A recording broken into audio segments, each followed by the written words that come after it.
Breaking news muna tayo mga sir, no?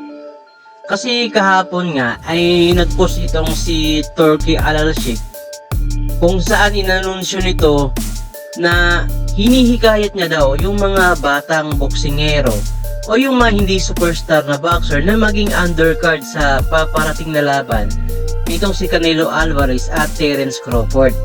Ganito nga yung pagkakasabi niya. If you think you are ready to be in the undercard of Canelo Crawford, come talk with us. And maybe you will have chance. So dahil sa announcement na yan, napakomento dito yung idol natin na si Cuadro Alas, it's my boy Janrael Casimero. Sabi niya sa post niya, wow, can I join Sir Turki Al-Sheikh? That is my biggest opportunity.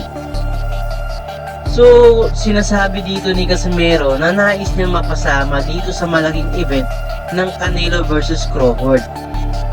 Kasi nga yung hinahanap nga naman nitong si Turki Al-Sheikh yung mga boxer o mga boksingero na exciting kung lumaban.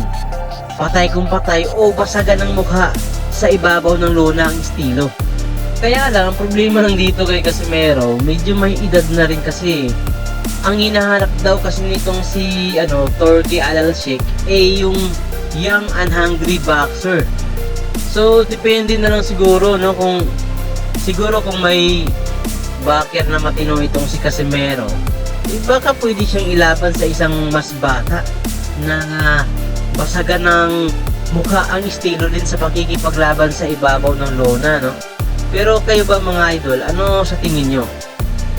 Magagawa kaya ni Casimero na mapasama dito sa big event na ito sa labang Canelo Alvarez at Terence Crawford?